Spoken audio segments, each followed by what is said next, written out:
Do you remember the good old days when all you had to worry about was getting your homework done and getting home before curfew, before you had to worry about jobs, projects, working, when you could long for a summer vacation and a winter break? Well, this is the podcast for when you realize that life can be hard. Hold on one moment. Finally, he's gone. Last thing I need to hear is him plugging another podcast. Come take a listen to my show, Adulting Ain't Easy, every other Wednesday on the Journey into Comics Network. The following Journey into Comics. Journey into Comics. It's a Journey into Comics. Journey into Comics. Journey into Comics. Journey into Comics. Network. Production.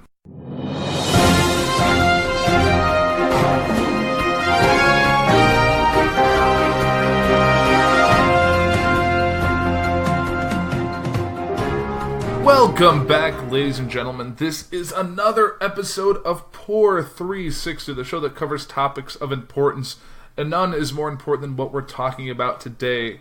And I realized that when I was preparing this episode that I thought I needed a little bit of help, so I had to bring in the Podfather himself, Nate Phillips. How you doing, Nate? Dude, thanks for having me back on the show. I don't know what episode we're on, but it doesn't feel like it's been that long since I've been here. I know I was on episode 30. Yeah, I think it's 36 or 37. The episodes start to run together after a while, and I'm sure when you're in the 200s, and it's... You know what? I think you're on episode 39. Because 39? you had the almost 38 that became 37, and then you had the actual 38 that replaced the not 38, and then now this would be 39 coming in. So less than 10 weeks. That's a new record for me showing up on your show, man. Right. It's good to have you on here. I know you always say we have some great rapport when we talk just casually on Facebook or in person. Well, and I think I said this to you in text the other day, but it's like I don't have a lot of people in my world that I inundate with politics because I do know that it can be stressful. I do know that it can be a hard pill to swallow when you're talking about, no, wait a minute, Trump did this other thing. Trust me, we're getting closer. Like, every day we get closer to this possibility of being freed from this crazy presidency that we're under. But, like, luckily, you're a level-headed person. You've had yourself and family know a little bit about the politics and the political game. Right. So when you and I talk, even if our party lines are, I don't even know if you would consider yourself a Democrat or Republican as much as I almost think you're like a libertarian or an independent of sorts.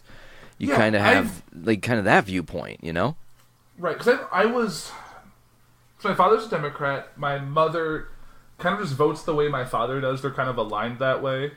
Cool, I respect that. She doesn't really follow politics. She gets all of her information from my father, so that kind of influences when she goes to vote. But she does go and vote in every election, which is nice.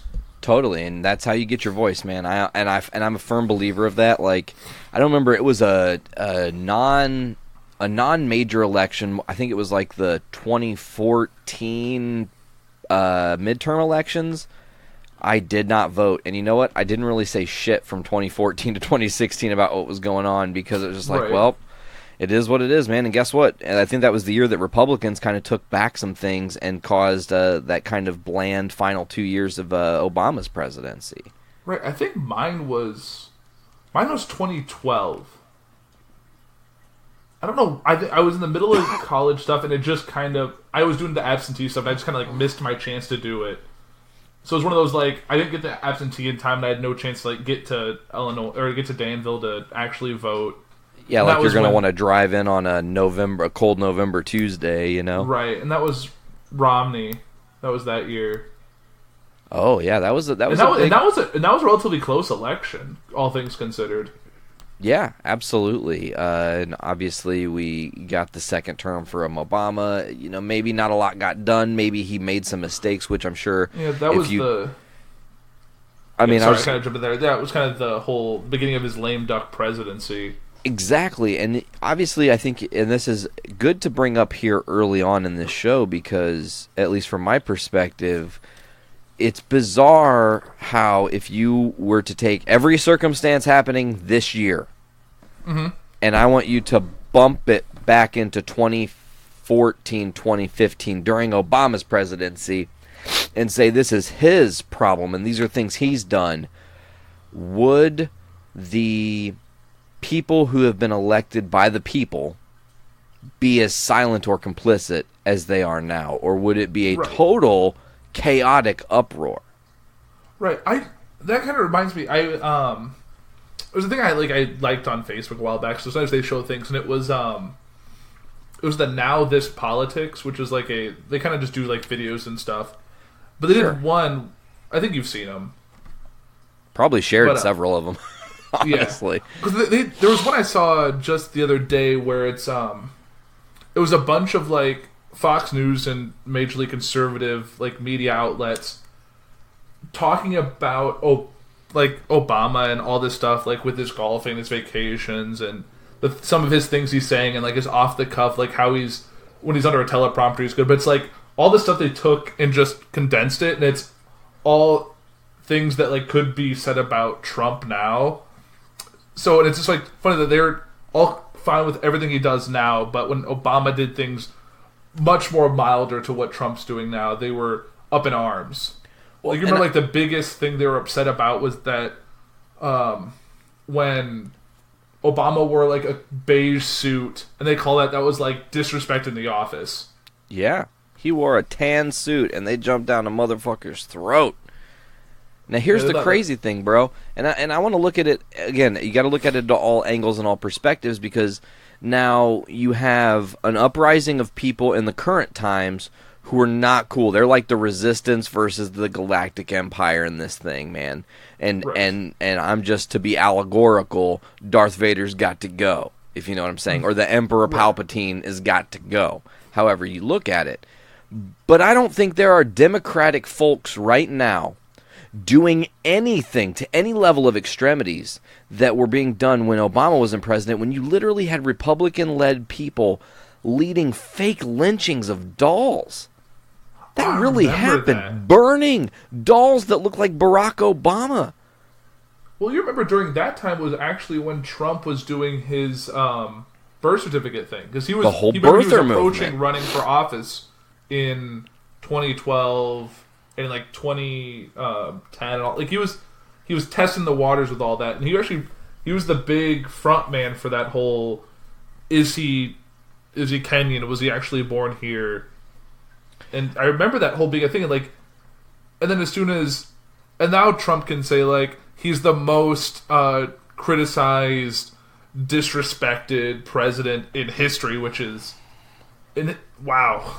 I'm pretty sure that 2 of our presidents were way more disrespected when they were assassinated, bro. Fucking murdered, dude.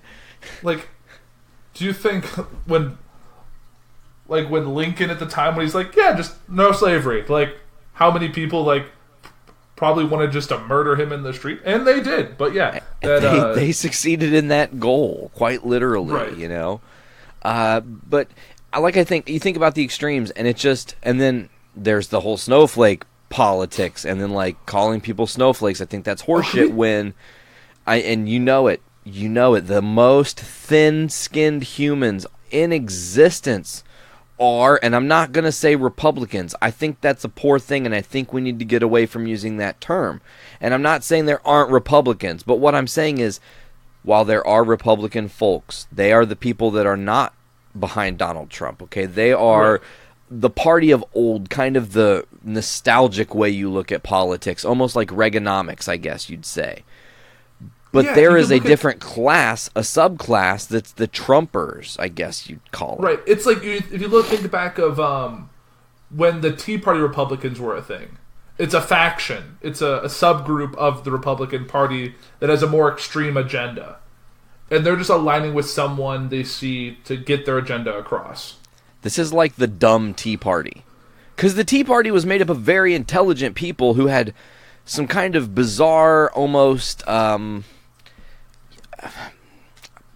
evangelical-based thinking, and I get where they're coming from. They're letting their religion inform their politics, which I, again, think that's a whole other topic of wrong and why that should not be a thing. Right. But they did unseat, at that time when the Tea Party was like filling seats, they were unseating a lot of moderate Republicans, which is ones that were very liberal in terms of Republican values. They were kind of just right of center, which I think we need a lot more center people. Centrist. We need a centrist party, bro. Yeah, which I'm probably... I lean just left of center, is kind of my political leanings. Like, I have a lot of views that go back and forth, but it kind of ends up evening out that I'm just slightly left in terms of my views of center. And, I feel like our generation needs to be aware of the real fact that all of us need to know that we aren't staunch one way or staunch the other. You're not staunch Republican or staunch Democrat, and you can't change. Because, listen... As times change and as people change, that's the key. People change. You should be able to be like, you know what, man, I was kind of a dickhead when I was talking about how I feel about guns and how I think they should just be taken from every gun owner without question. Maybe there's a better way. That's me being more informed on possibility, and guess what that does? My bargaining chips are up now, and if you're bargaining here on this thing, maybe I'll bargain with this thing, and now we're getting things done. Right. I think there needs to be a sense of middle ground with a lot of these things. If people close themselves off to a completely other side, they're not going to get things accomplished. And we see that with every president when we jump back and forth between political parties, or when like the House and Senate switch, is that people do things hard one way, and then it's course correction hard the left, and it just everything kind of ebbs and flows. We end up centering out. But if we just did it from the start, we could really move forward. I think a lot of it's just there's always want to correct what the previous administration, the previous party has done. I agree with you. Now let me get up on my soapbox, brother, and I'm going to be Jim Phillips here for a minute, because this is something my dad said. And really whose fault this is, really at the core of our political landscape, the issue is people like and including Rush Limbaugh. Because Rush Limbaugh led a faction in this belief of, you call your senators, you call your House representatives, and you tell them they don't fucking budge. They don't move an inch on party line with Democrats. You stand your ground. And that belief became the Republican belief. But that belief also became so easily brainwashed. Things like, here are some headlines since we last spoke. Let's talk about just headlines. We don't even have to dive into the headlines. Just saying the headline is enough. The Republican Party was a willing asset to Russia by the way of the NRA. The NRA was used as an asset, and the Republicans are so deeply ingrained. I'm sorry, but it is true. They're so deeply ingrained in the NRA that alone is a shocking, mind-blowing fact. The NRA was a Russian asset within our country that was essentially the left hand of the right armed party. Right. Didn't the NRA get labeled something recently? It wasn't like an extremist group. It was labeled something by some organization that they like freaked out about. Do you remember this? I don't actually. It was that's a headline. Let me see if I can pull that up while. Because I remember the whole thing, because the NRA I remember this was earlier in Trump's administration. It was after one of the shootings, which it's sad that I have to say one of the shootings, because... There was a fucking shooting last night, bro. Really? In Kansas, yeah. It's amazing that, like, you hear 5 news dead, shooting, it's four that injured. Happened. It's not even, like, a national tragedy. It's just like, oh, that happened. It's like getting rain now, it feels like. It's just like, oh... No, you could almost actually... I appreciate the frequency with which rain comes, but you could almost equate shootings to, like, tornadoes. While they're unexpected, the most you can do is be like, well, we tried to warn you. Sorry. Yeah.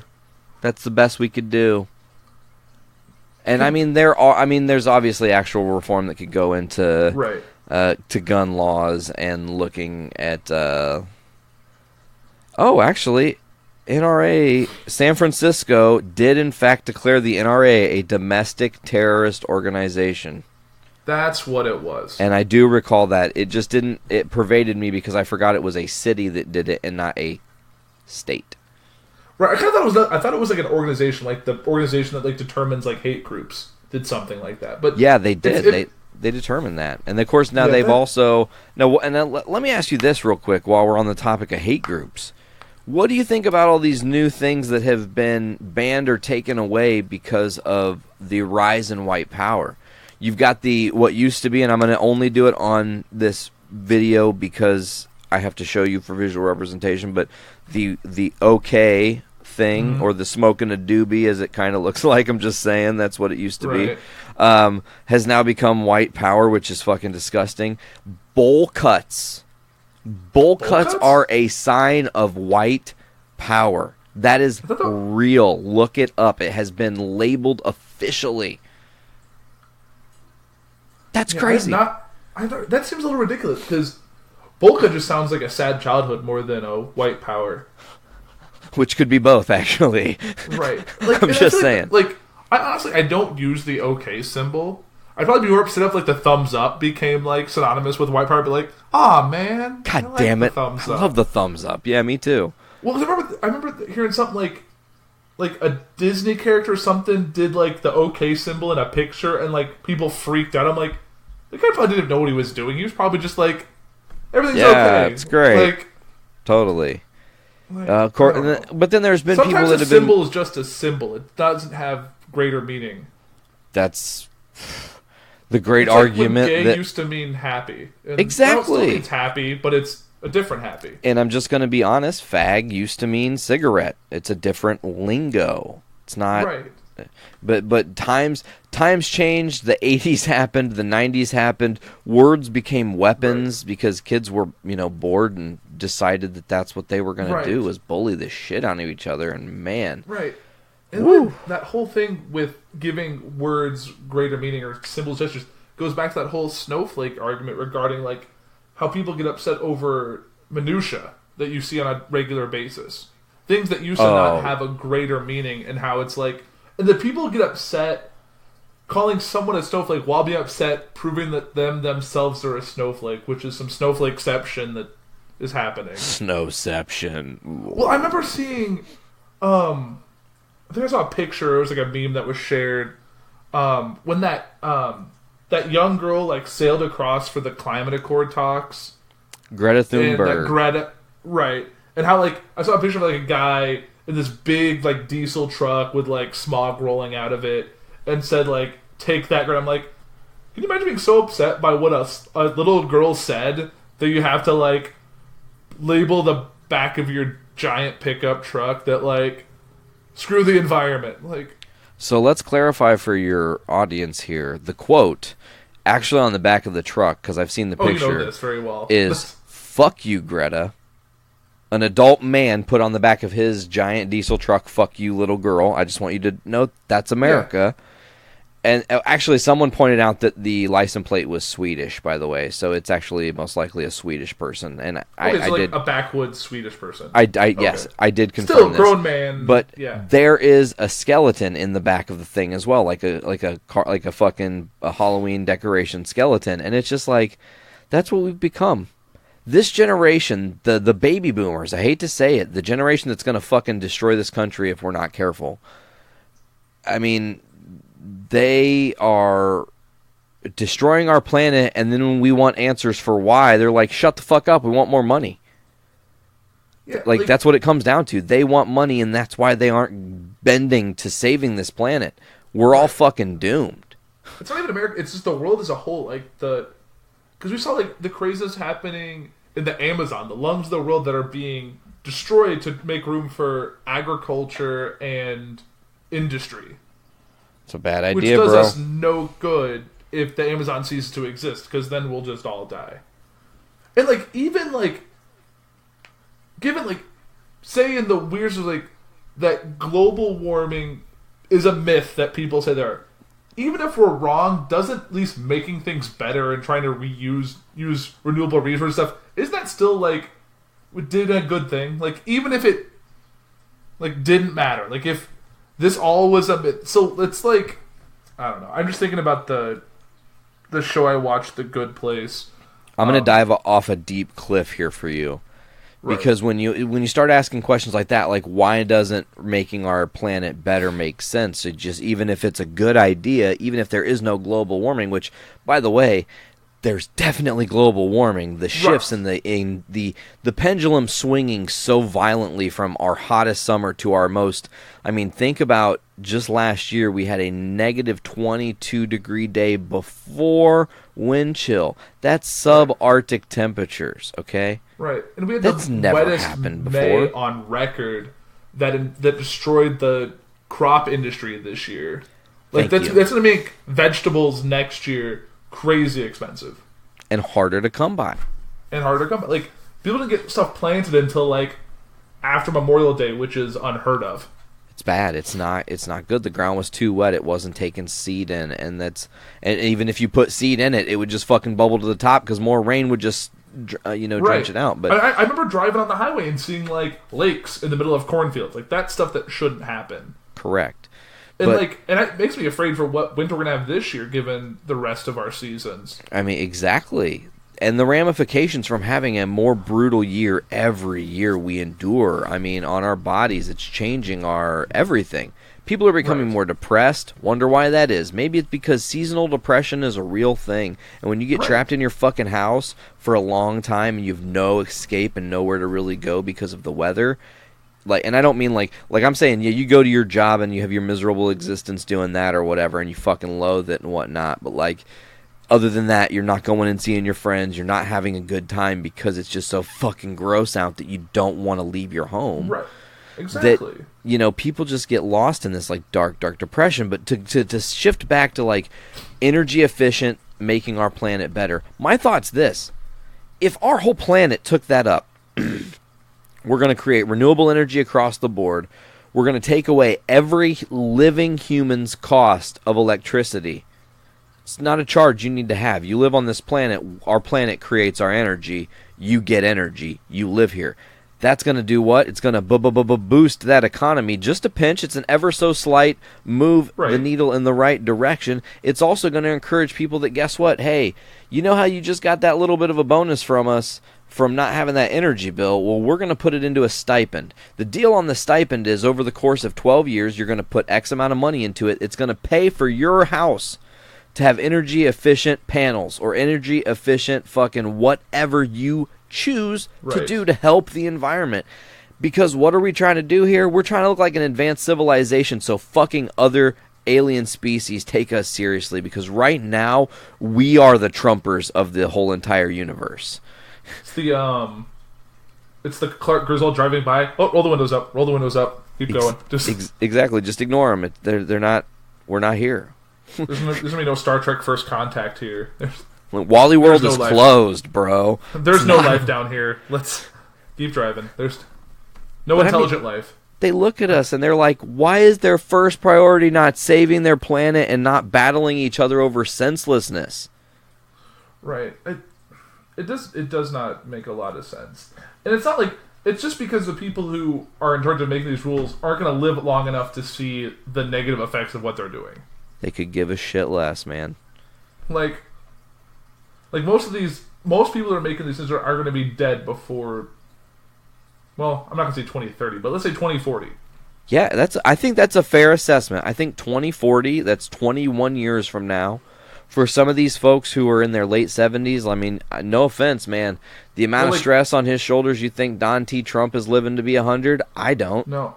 I guarantee probably Trump and then probably majority of the front runners in the Democratic election are also not going to be around. Yeah, I would say that Pete Buttigieg and Yang would be the most likely candidates to survive. Because I don't think I really know Kamala Harris's age, but I don't know if she's going to age well. I think she's in her 50s. Yeah, so she'll probably still be around. Yeah, but she would just be old. But Biden will be gone. Sanders just had a heart attack. He's not doing so hot. Let's talk about that. All those. Bernie had a mild heart attack. And you know what's really fucking strange about that is a couple months ago... No, I can actually tell you. It was the day after the last debate, okay? The day after the last debate, I went to V and we were talking on our drive up here after I picked her up. And I was like, man, Bernie looked really red. That's really strange. Usually that's a sign for someone who's had a heart attack. They get really, really bright red. It happened to Ultimate Warrior before he passed away. He was on Monday Night Raw, and he was fucking the darkest, glowingest red I've ever seen a human person. All he did was walk to the fucking ring. Like, that's not a good sign, you know? And Bernie... He probably had a constricted artery, and it was just all that back pressure.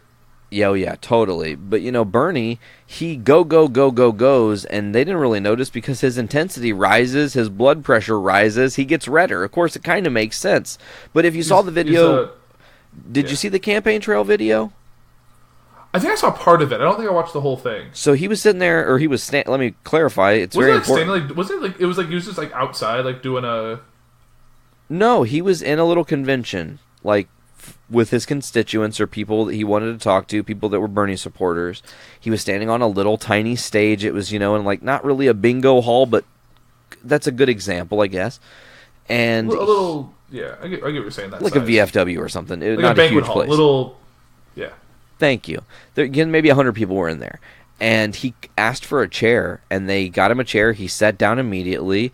They brought him a thing of water, and he started chugging the water, and he finished the event. And then after the event, of course, he complained of chest pains. They immediately rushed him to the hospital. They confirmed he had a heart attack. He was in. He had 2 stents put in, and he's back on the thing. But they said that everything happened so quickly, they don't believe that the heart, any major parts of the heart died, because when you have a heart attack, your heart dies from lack of blood flow, and that's what eventually kills you.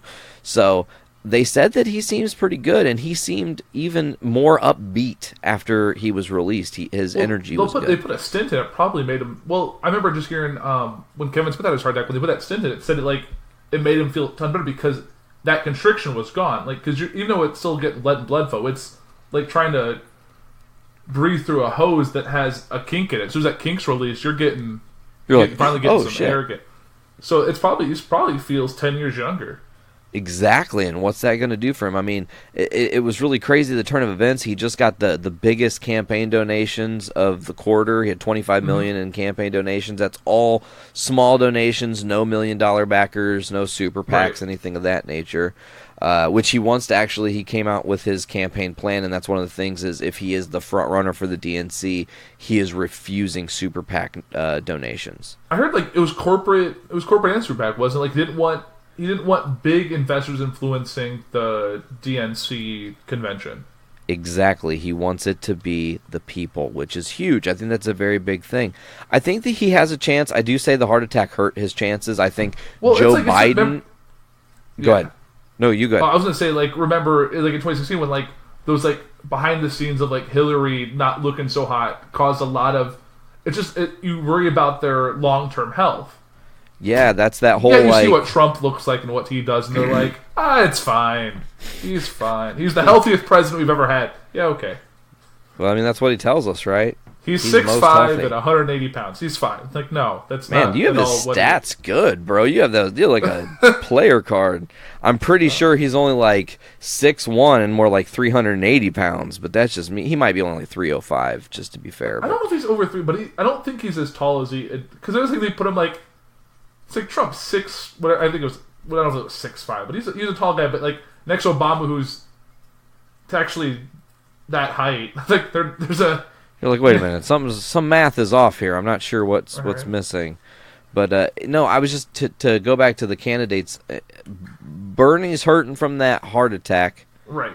Biden's hurting from this investigation talk and all this craziness swirling around now that we have an official impeachment inquiry. Right. Well, because you've heard what the Republicans can do if there is if they go to an articles of impeachment and go to trial. Have you heard this? Well, I'm not sure what you're speaking of exactly, so instead of being ignorant, I'm going to allow you to educate me a little bit here.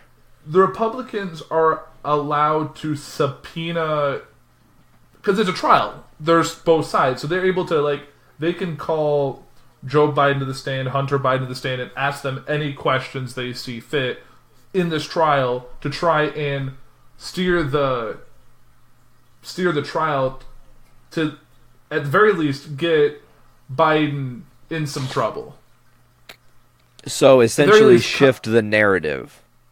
Right. they want to at least, if they can't get Trump off, they want to at least get Biden as involved, or someone involved enough to either completely cause him to back out of the election, depending on how soon all this happens, since he's still the presumed front runner despite anything else going on. Can I just be real about that too? And I'm glad you brought up the whole front runner talk, because I think that's horseshit.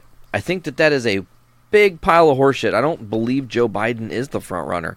I believe that you have a large, and I mean a sizably large audience of millennial folks and folks in our generation who are screaming for change, who want real, genuine movement in our country and the meter to be more fair for everyone, right? And I think, if I'm just between me, you, and the hole in the wall, Biden, while he seems like he's the quote-unquote front runner because he's the safe pick, he is not going to be the guy who's the last man standing. I honestly believe it's Elizabeth Warren, Bernie Sanders, or a combination of Pete or Yang. Because while those two keep pulling up, they keep trending up, like to defy odds, everyone else keeps falling, and it makes sense as we get closer and closer to the general primary. We see that the support from other backers gets more focused to the right. To the top. But Bernie's caught on and is way past Biden as far as donations. He's got more people backing him. While you may have a certain number of people you poll, you're not polling all these millennials to get their opinions. So, but I think you're looking at the same thing that happened in 2016, because Biden is essentially the Hillary surrogate in terms of they're the safe expected choice. They're the one the Democratic Party as a whole is pushing for, because they're seen as the one that'll toe the line without ruffling as many feathers.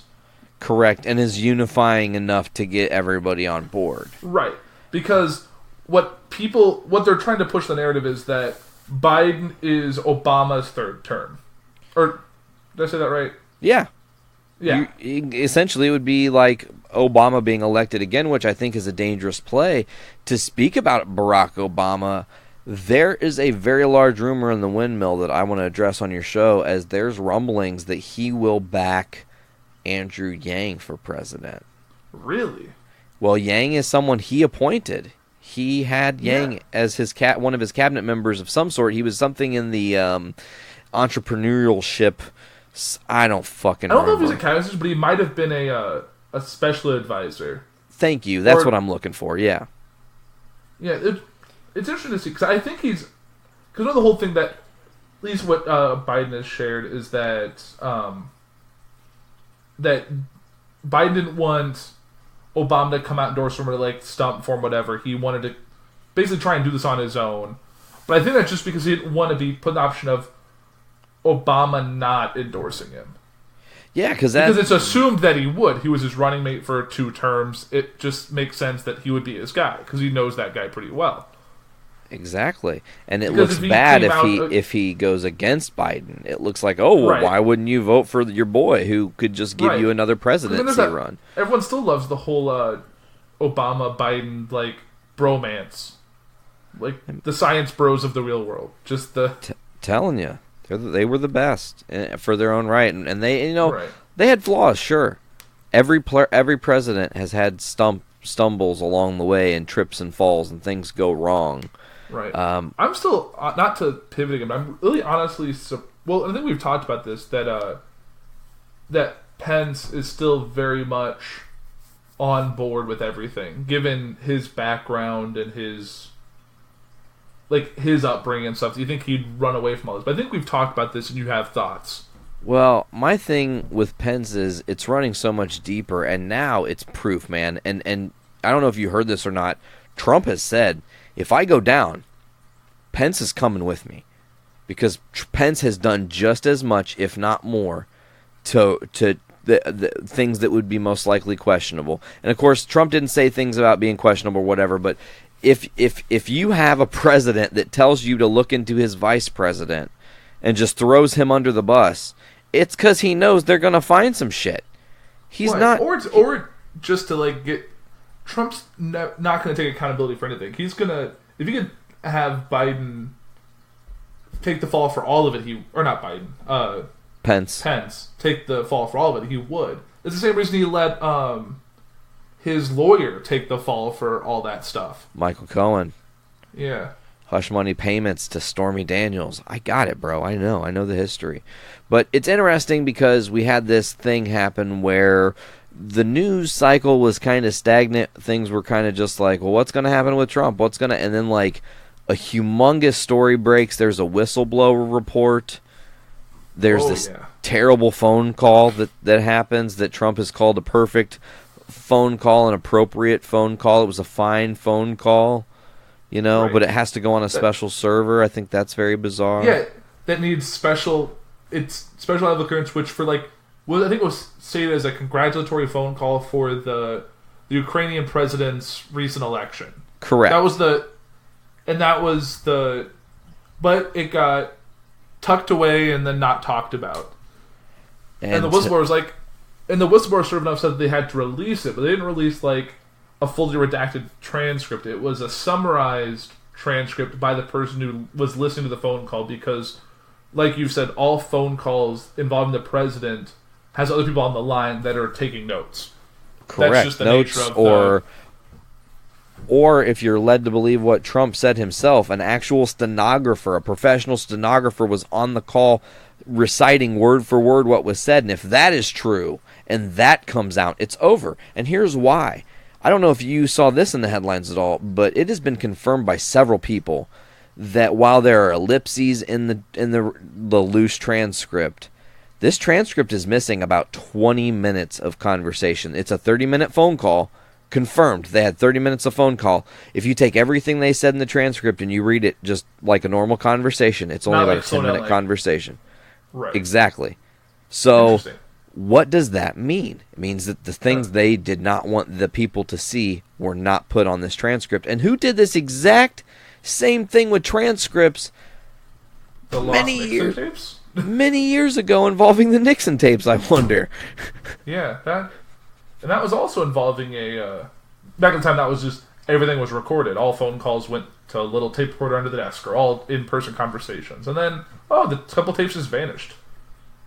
And that's weird. Just like the emails, right? Vanish. Just like the emails. Ooh, very good. See, and I think Trump touts this thing about transparency. I'm the most transparent president. If he was transparent, his tax returns would have been released already. If he was transparent, anytime they subpoenaed, there would be no blockage. There would be no chess game that gets played. There would be no Corey Lewandowski stonewalling Congress and just repeating this bland-ass, I have to not respond because of executive privilege when you don't work for the White House and you don't have executive privilege even if you're talking to the president. You've heard about all this stuff, the people who are just not ignoring a Congress subpoena to appear. I'm not coming in. No, you should be grabbed by Capitol Police and dragged there if you're summoned. No, they can, and they might. It's possible they're going to do that, dude, and it's getting worse. I don't think they've ever been up against someone who's so just I honestly think you're going to have to drag the current president out of the White House regardless of the outcome. I think he's going to be entrenched like bed bugs. You're going to have to drag him out, mattress and all. Because he's not going to go out. He's not going to walk out. Because, he's never going to do what Nixon did. Nixon resigned for the sake of keeping the presidency pure. For keeping it, not dragging the presidency into the mud. Trump could care less. He will burn the doors down. But I think that's kind of, I'm going to say, a really shocking thing. If he does that, it could be the best thing for our country. Because it's going to force a lot of these people that I talk about in the beginning of this episode about the Trumpers, and they're the subgenre of Republican that really needs to take a long look and think about what they're letting their president get away with. They're going to be met with, we want answers. Why you sided with this guy? And our whole presidency from then on out is going to be redefined by these people having to take a long, hard look and go, why did I get duped? What was I thinking? Because it's going to all come to light. Trump can't escape this. he thinks he can, and I hate to be brutally frank, and I'm sure that someone at the NSA is listening in on this conversation right now. Like, the kid fucking knows too much, but, like, I don't know what I don't know, but I do know this. It'll catch him. There's too many threads he's threaded out thinking he can get away with threading all these needles, and guess what? He's built a web, and the web is unmistakable. You can see it. You can see it a mile away. Some of the people that were in his initial cabinet trying to reel him in, your Rex Tillersons, your Jeff Sessions, things of that nature, that kind of played by the rules. He let them work themselves out. They resign. They go away. They do whatever. Go ahead. There's only like 4 current members of his cabinet that have run since the beginning. I think everyone else has been. Yeah, and one of them is fucking Kellyanne Conway. Just so you know. I really love the fact that her husband hates Trump. Oh man, isn't that awesome? I don't know how they're together. I think it's a marriage of convenience. Shit, dude, maybe she's a whistleblower. Wouldn't that be a thing? I mean, shit, dude. Here's the thing: the alternative facts woman to be the whistleblower. I mean, the new Deep Throat. It would be the most shocking turn of events. Like, I have it all on tape. What? My husband told me to tape everything in this place. Oh my god, she's the savior. That would be unfortunate. Or if it was like Betsy DeVos, like someone who's like you already hate, and you're like, God, now I gotta like this. Not person. Betsy DeVos, anybody but let it be like a wrestling angle, and let it be Linda McMahon or something. You know, wouldn't you hate it if it was like that Stephen Miller kid, the kid who just like, the bald kid who like. Oh, I know who you're talking about. I know exactly. Yeah.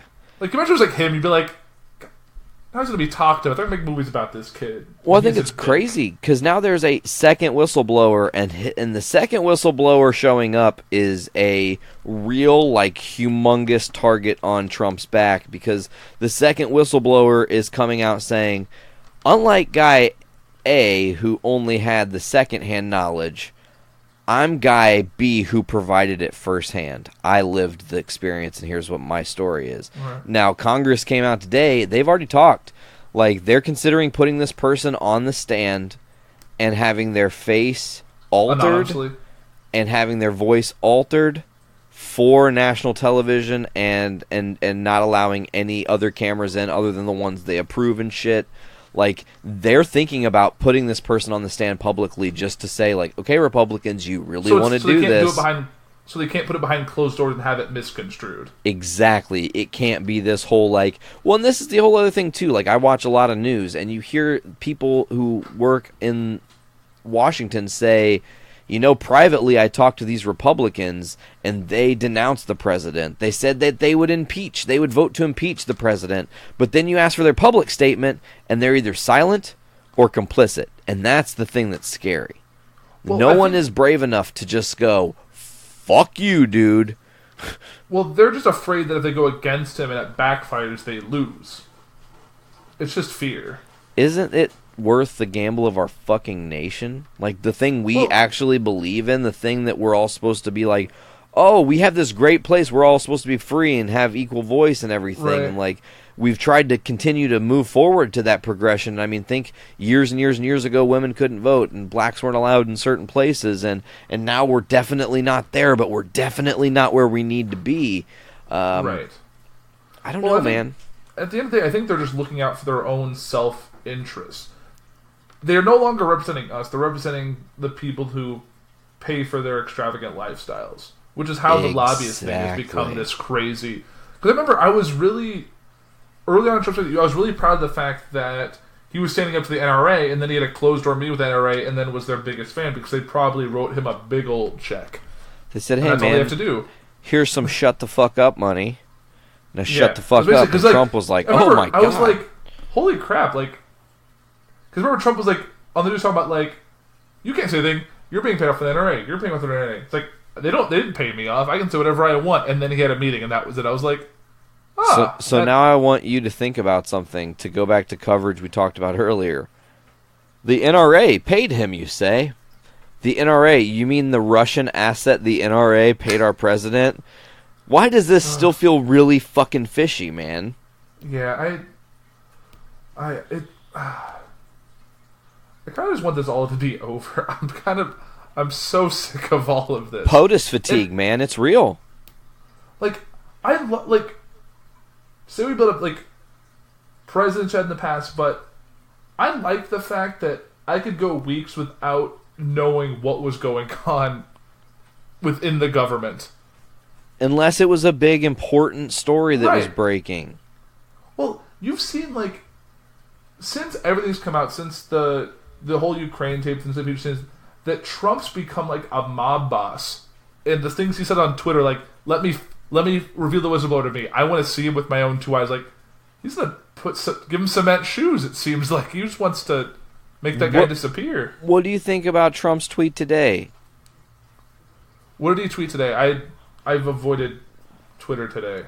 Okay, so let me pull this up because today, I'm sure it's something ridiculous. Dude, you have no idea. You're about to, like, lose your fucking brains over this one. I mean, he's worse now than he was during the Mueller investigation.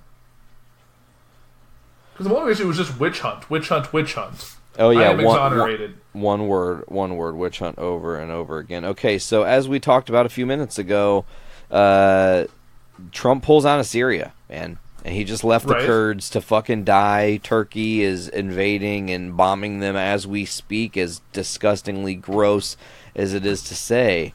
And first. This morning, when Trump was questioned, his automatic retort is to go to Twitter and respond. And I'm going to say this before I say anything else. As soon as he tweeted this, within an hour, hashtag Wizard of Oz was trending. Okay? Oh, no. Because he says, as I stated strongly before, and just to reiterate, if Turkey does anything that I, in my great and unmatched wisdom... Oh, I heard this. ...consider to be off limits, I will totally destroy and obliterate the economy of Turkey. I've done before. Like, what? Done before? The great and powerful Oz is going to destroy him. They're mighty, and he's a totally stable genius. Yeah, I don't think you can say that about... You can't do as I say or I'm going to destroy you. It's not what a president should say. But anyways, all these things happening, I feel like we are in a very dangerous time, honestly. There are a lot of things that could be spun negatively out of all this. But I believe that, Trump knows for a fact what's coming. He sees it with his own two eyes. I think we saw the real Trump for the first time on TV the other day. I don't know if you saw him with the Reuters reporter and the little back and forth they had when the Finnish president was there. Oh, yeah. Okay, so the guy asks Trump a question, what did you want Ukraine to do when they investigated the Bidens? And Trump just brushed it off, doesn't answer the question. The guy asks the question again. Trump is like in La La Land and then realizes that this guy is still talking to him, and he snaps back. Are you talking to me? He's like, listen, we have the president of Finland here. Ask this man a question. Ask him a question. He got belligerent about it, dude. He he really started to crack. It started to show. The fact that, weren't they asking the Finnish president a question at the time too when he realized it?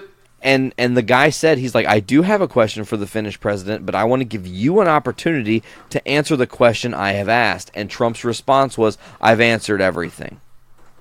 Yeah, I think he's, well, obviously he hates all this, but I think he's just sick of the whole thing and wants to get out while he still can.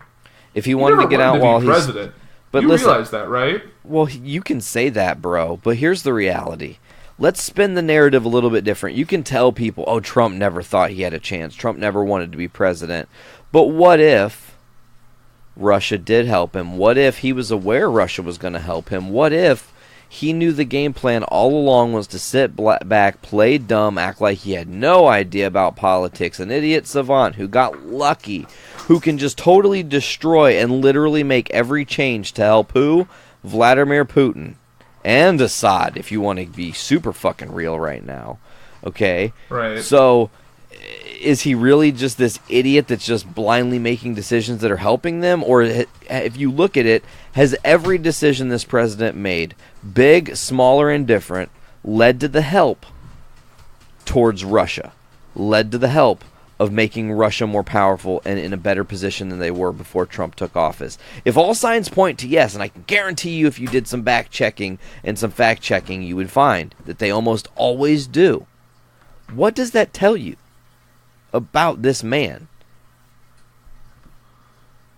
Because I don't really think Trump is the kind of guy who is smart enough to look at the Republican Party and go, wow, there's a base of the Republicans that are like actually, no offense, low IQ morons. Maybe we can dupe them. And then to just execute that so flawlessly with Facebook ads? Come on, man. Well, did you see this thing recently about how Facebook changed their policy regarding false advertisements? Except for towards the president. Yeah, how it's political ads are now are under the same rules and restrictions of normal ads. Something that can be proven false easily can still be shown, which is what they were trying to prevent following the 2016 election. And then they just walked it back. Well, you've heard like how his whole feelings about Warren, and how he said like Warren said like I can't remember what it's like basically Warren wants to destroy Facebook or something. Oh, like, Mark Zuckerberg said I'm totally fucked if Warren's president. Right, which that's not a great thing to say. That's just saying like what you're doing is probably kind of shady. Maybe you Yeah, like if that's your concern, and it comes back to the pocketbook, man. These guys, like the Bernie tax, the top tier, the 1% tax Bernie wants to put on all billionaires and beyond, they would never even feel the amount of money they would lose. They would never even acknowledge it leaving their accounts other than their number changing. Right. And I'm not even, like, we don't need to tax them to oblivion. Just tax them the same level that we're getting taxed. Just a progressive tax. Like, you make more, you get taxed more. That should be how it all works. Correct. And if you tax 5% of billionaires on their unused money, if you have money that sits for X amount of time and is unused, while it can accrue interest, which makes money, by the way, that also you're taxed some of that back. And also, like, what's up with the corruption? The fact that, you know, Trump talks all this shit about how he hates Jeff Bezos. You hate Jeff Bezos. Jeff Bezos this. Jeff Bezos that. But why the fuck is Jeff Bezos getting away with not paying any fucking taxes at all? Yeah, Jeff Bezos doesn't need a second super yacht. Like, it's crazy to me. It really is. And I know, like, they all started with Next Nothing had a great idea, and that happened to take off massively. Still, why the fact that you're the wealthiest person in the world, why do I pay more taxes than you do when I make 0.5% of what you make? A pittance of what you make. Yeah, I don't think it's even half. Like, I wish I made 0.5% of what he made. Like, they could empty their change in their pockets and it would be more than you make in a fiscal year. Well, I remember reading somewhere that if if Bill Gates dropped like $100 bill on the ground, it's not the amount of money he made in that time it fell is not worth his time to pick it back up. Is something I remember reading. Yeah, that's insane. That's I know he's bonkers. Right, and I know he's one like good guy. He's doing everything he can with his money to better the world with his foundation.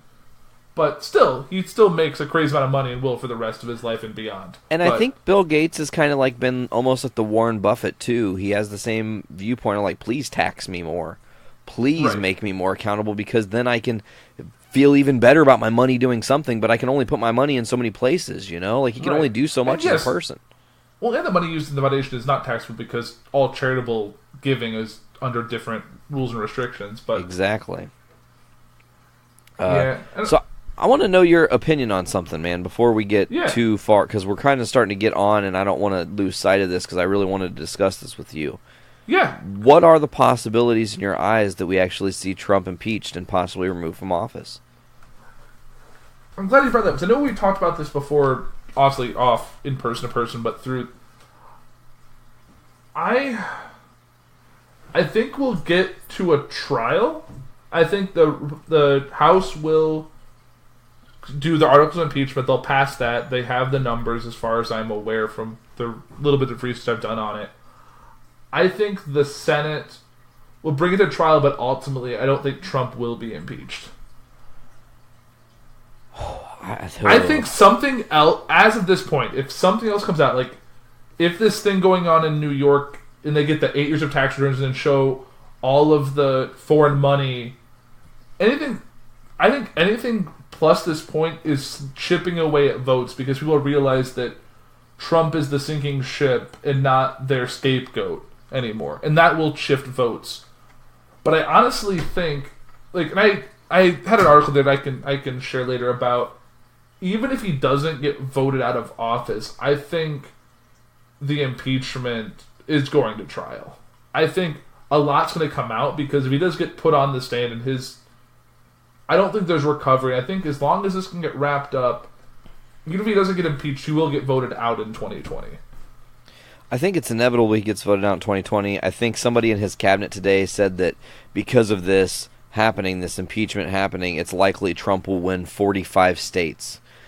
That's how stupid and cocky they are. They do not realize how much fire they're playing with here, because there are people who are expressing genuine concern. There are people on both sides of the aisle who are going, this is very dangerous. You said it best.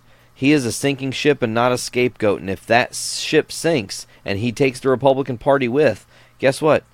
2020 is going to be a huge blue tidal wave, and then real change might happen, sure. But guess who's not going to be thrilled about that? All the Republicans that stuck around for Party Trump, that watched it sink to the fucking bottom of the Atlantic. Right, and also the Republicans, and I'm sure anyone that's, well, the ones that aren't vulnerable, that are going to stick around, are going to quickly go against him when the tides turn. They will try and save their own skin. Well, and I mean, you saw that in the Nixon era, too. They had to stay, I mean, a lot of them stayed silent as fuck until the tapes came out. And then once the tapes came out, it was like, oh, shit. Let me explain. You really can't deny that, so I guess it's done. Let me tell you why I was silent. I'm so sorry. I think that this is going to be a real test of our nation. Honestly, I don't think Clinton was a real test of the nation. We obviously weren't alive for the other impeachment, or for Nixon and Jackson. I wasn't alive for. No one was alive. Not that we know, anyways. But I think that this is going to be a real test. I believe that once more facts start coming out, once more people are forced to testify, once they're on the stand, once they are put in a position where if you lie, you've committed perjury, like, motherfuckers are going to start to talk, and that's when it's going to unravel. And when I think it's even bigger than this. I think at some point we're getting a whistleblower, and this is me predicting, and I've done this before on this show, and I've been nominally right. I would say I've probably got like a third of my predictions right. Maybe I haven't really fact checked that. You'd have to do that for me, but I would say that it is very, very likely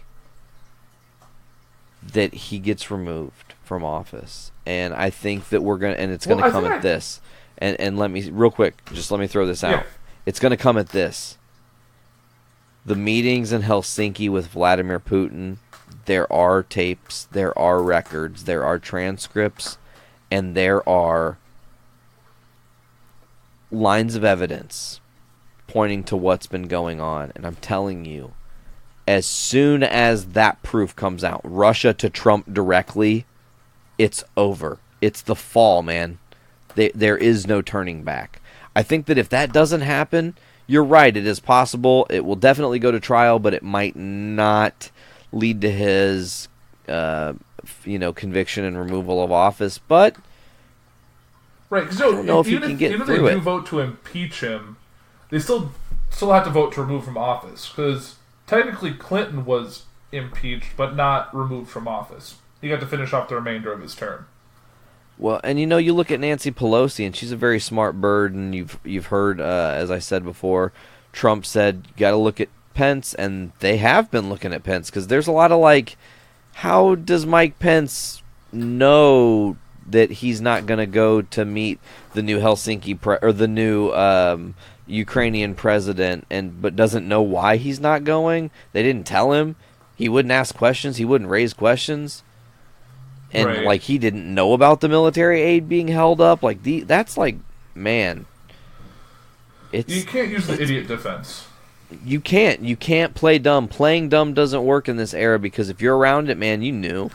And there'll be people that come out and they say Mike Pence knew.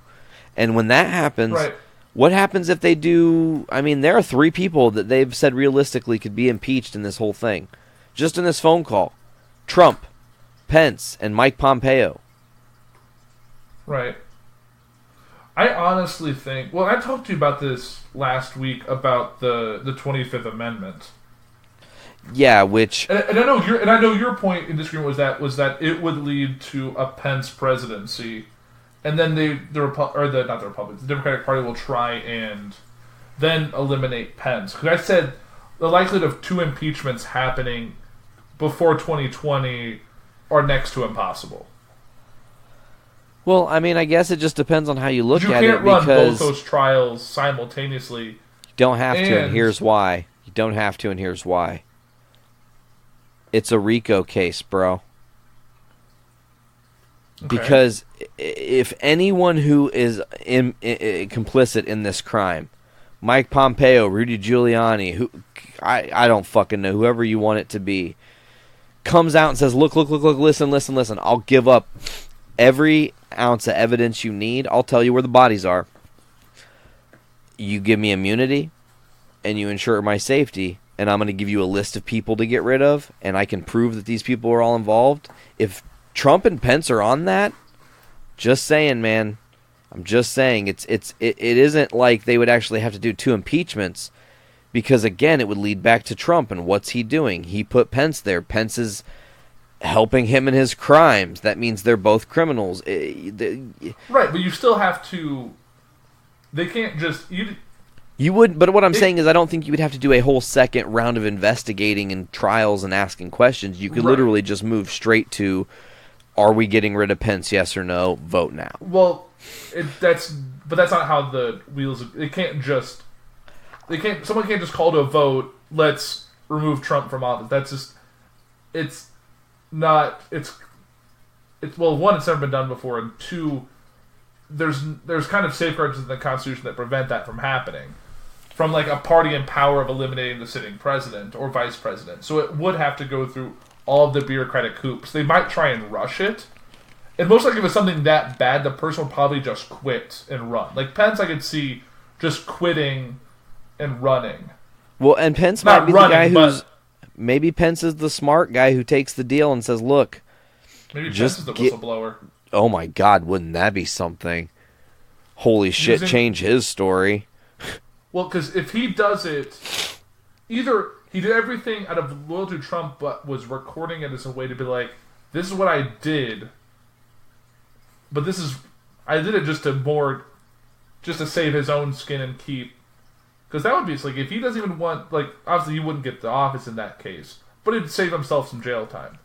Totally, you could plea out and be like, "Look, just cut me a bargain," and that's something that one of Trump's the Trump org ex-advisors said, is that Trump is the man of saving face, and there'll be a point where he can't save face on this, and he's going to have to be met with, do I actually want to go through with being impeached, or do I want to just resign and say it was deep state that pushed me out and have my own bullshit reason, my own narrative that I can spin to keep it to look good on me? Right. Do you think if Trump resigned that Pence would pull a Ford and pardon him just to get things moving? No. Because I think that would just set further questions and motions for Pence, and it would put him under a microscope. And if he's not willing to almost immediately relinquish the presidency to Nancy Pelosi as a sign of, like, what the fuck just happened? My bad. You know? Right. Then I think it would just raise a lot of interesting questions, and it'd pull him deeper into the darkness. I really do. Yeah. Who's next in line after Pelosi? That's actually a good question, but Would it be the Speaker in the Senate? It's a cabinet member. I think it jumps out and then jumps back in. Google. I'd have to look. 'Cause I think it's... Is it state? Is it Secretary of State in that case? I think it's state. I think it goes President, Vice President, Speaker, State. Okay, hold on. No, it's actually not. That's really interesting. Almost. You almost got it. It's a weird thing I've never heard of. So, you've got the president, and then the vice president would be the first line of secession. Then the Speaker of the House of Representatives, Nancy Pelosi, is second in the line of secession. Then the president pro tempore of the Senate, which is Chuck Grassley, would be next. And then after that, Secretary of State Mike Pompeo. All right, so is that... And Mike... Grassley is the leading Republican in the Senate? Chuck Grassley, he's the real old guy with the big glasses. I really thought that was McConnell would be the... Well, he's the Senate Majority Leader. Oh, okay. He's not the President pro temp. Because that, I think, has to be designated, and it's based on where... Maybe. It might be seniority, actually. That's a thing. He's the least corrupt of the people in line to get it, aside from Pelosi. Right. I mean, just to be honest, but I might not be Pelosi's biggest fan, but definitely is a better alternative. And I think Pelosi would just be, honestly, she would just say, because I'm an interim president, we're just gonna sit back and wait for 2020, where I'm not gonna sign or pass anything. I'm not gonna appoint any judges or anything like that. But see, and that's another great question. I had posted that thing about them annulling Trump's presidency and the possibilities behind that. And the one thing that really strikes me with that is in doing that, in using the Constitution and using amendments to actually do that, if they find something so egregious that they're like, we genuinely fucked up and this could ruin our country, it would undo a lot of bad that Trump has done. However, there are some things you cannot undo, and I feel there are ramifications 20 years down the road that we're going to feel from this presidency. And let me tell you, putting children in cages is a way to create extreme terrorism. Yes. Just want to say it there. Mm-hmm. But to go back to this thing about annulling Trump's presidency, in annulling his presidency, that annuls anyone appointed by him, including judges, including any cabinet members. All those people's positions are annulled. They are voided. They do not exist because it's an illegitimate presidency, which is a real thing in our Constitution you can actually have. If something... it's crazy. Madness. Right.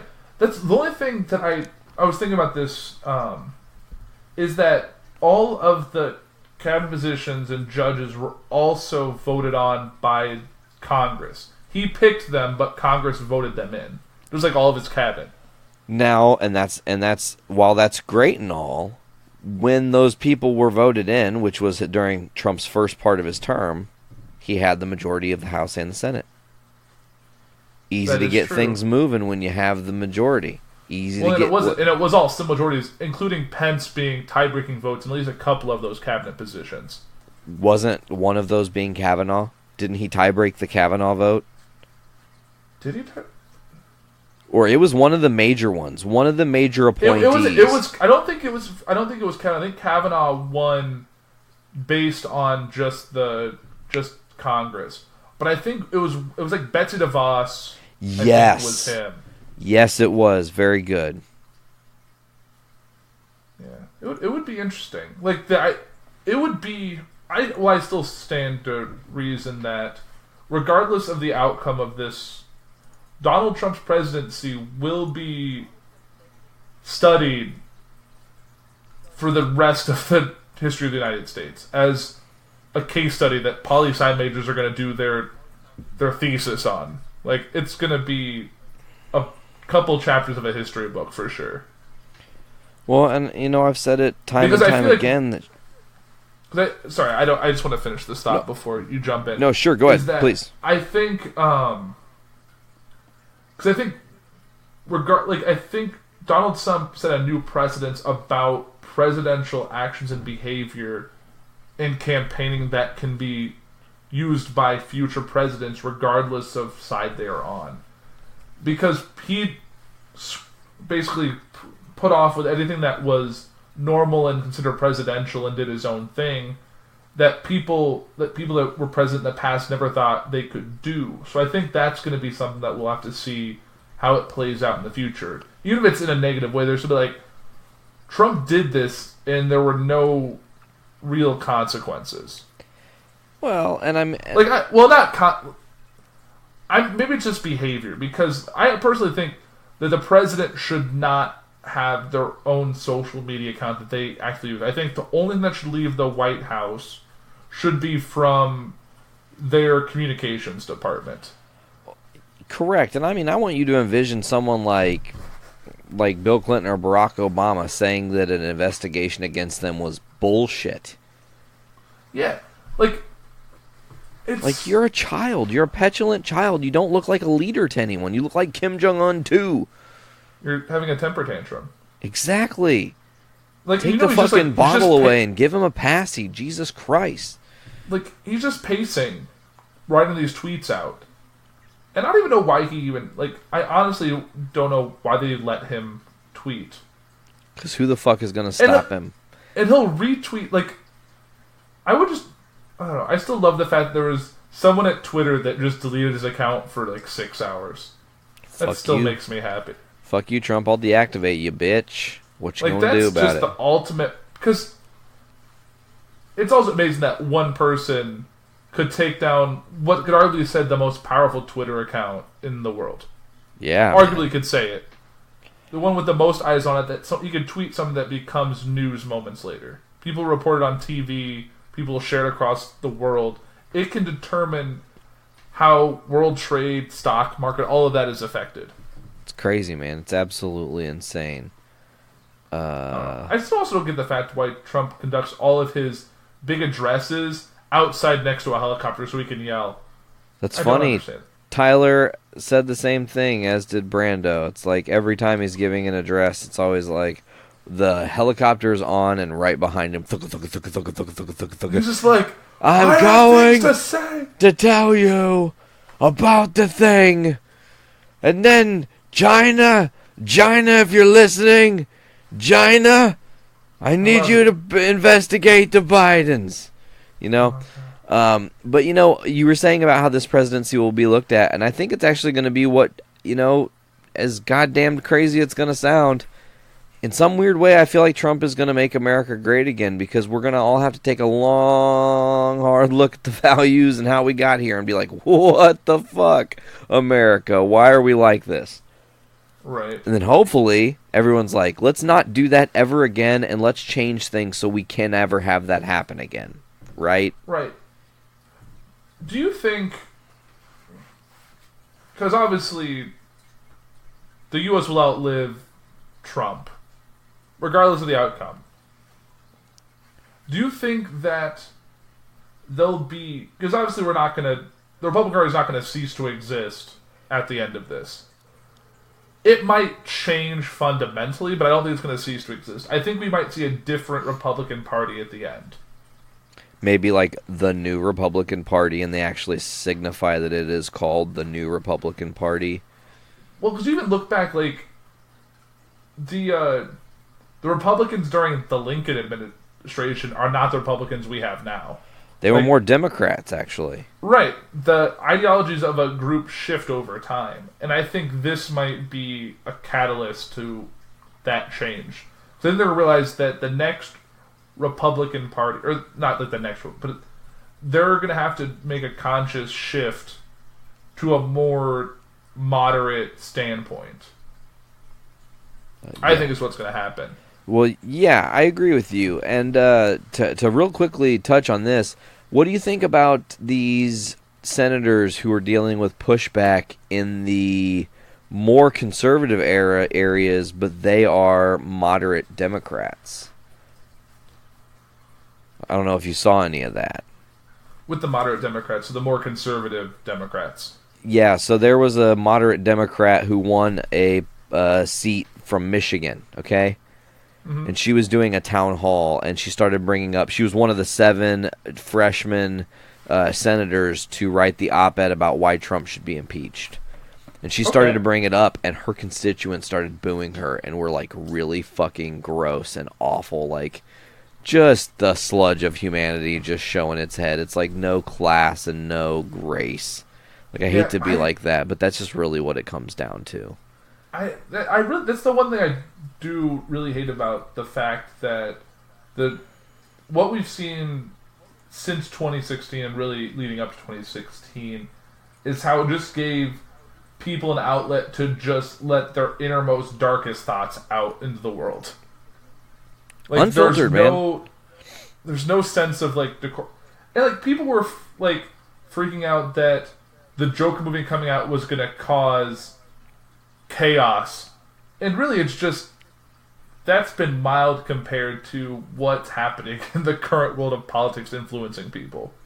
Absolutely, man. I think that's very well said, and I think it's interesting to look at how politics has almost become mind control in a lot of ways. And I hate to... That sounds like conspiracy theorist, and that's not where I'm getting at all, but it's like the reason that Trump has risen to power is a lot of different things. But brainwashing is one of them, and if you've not seen The Family on Netflix, I absolutely encourage you and Liz to watch it. It's a 5-part limited series. It's very informative. It will very much open your eyes to how utterly repulsed... Isn't The Family that about like the religious? It or am I thinking of something else?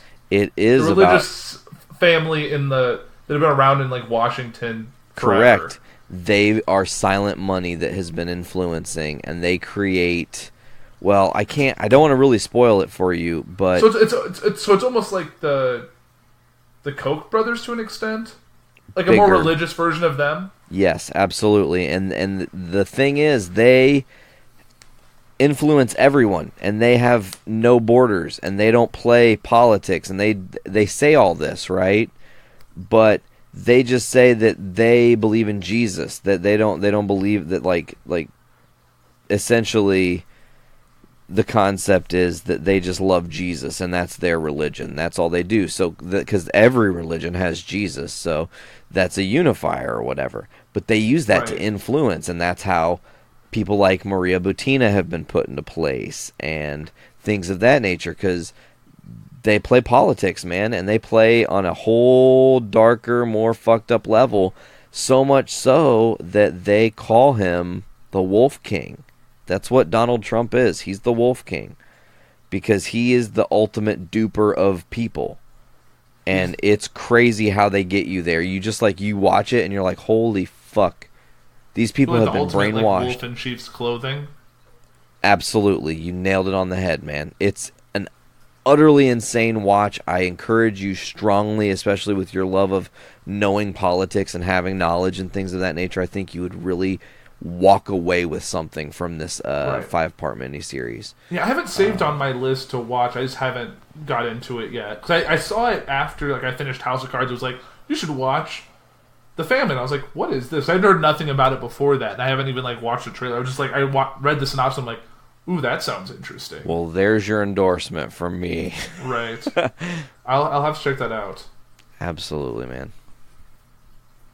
Man, I feel like we could honestly just do a series of 5 episodes about all this. And I feel like as more of this information comes out, I think we definitely have to have you back to just keep digging into this. Because I love talking to you, and I love just our back and forth conversation, that we have the same kind of conversations not recorded about all this. So absolutely. I can't wait to talk about this more, but I think definitely talked a bit more than I wanted, but I love the conversation. I didn't want it to stop. But I think we should probably end it here and then kind of just wait and see what comes. I feel like a lot of stuff is boiling over, and I want to kind of see where the rest of the next few weeks kind of bring out. Well, and just to keep in mind for you fine folks, there are some big things happening in Washington this week. We have the ex-ambassador to Ukraine is going to be testifying, and there was that whole dossier disinformation package about her that was given to the president's office from Rudy Giuliani, which is a really weird thing that the IGIC came in and like emergency briefed Congress on. There are other people involved who are testifying this week starting tomorrow. I feel like Wednesday is going to be an absolute barn burner of a news day. I don't really know what's coming, but I feel like, folks, Wednesday something huge in Washington is going to drop, and we're going to be left stunned. And that's my my takeaway on this one, brother. Thank you again so much for having me, and I'll just say it one last time, at your disposal. Whenever you would like to have me on to talk about these things, I absolutely love our conversations. Definitely. Yeah, I'd love to get Tyler in here too at some point. I think that would be a kind of a round robin of all this would be a lot of fun. Because we all have our own opinions and how we agree on a lot of things, but we disagree on things that I think will make for a great conversation. So definitely that might be something that might be coming down the pipe, but definitely thanks again, Nate. Do you want to plug anything while you're here? Obviously, we all know where to find you, but just check out the Journey into Comics network at journeyintocomics.com. Get us on iTunes, Podbean, Stitcher Radio, Google Play Music, Spotify, CastBox, TuneIn, and many others. Just search Journey into Comics network. Also go to patreon.com/Journey into Comics. Give us $1. We'll give you a holler. Thanks so much to all you awesome people who are donating to us right now. We really do appreciate you, folks. That's all I got, AP. Yeah, couldn't say it better myself. That does it for Puhr 360 for this week. Episode 39? 39. I think so. All right. Thank you guys for listening. You guys have a great week, and just keep seeking truth and knowledge. Bye, guys. Later. You've been listening to Puhr 360. You can find us on the socials at Puhr 360 on Facebook, Twitter, and Instagram. You can find us and all the other podcasts on our network at journeyintocomics.com or early access at patreon.com/journeyintocomics. You can find us on all podcasting platforms like CastBox, Podbean, Stitcher Radio, Spotify, and many others.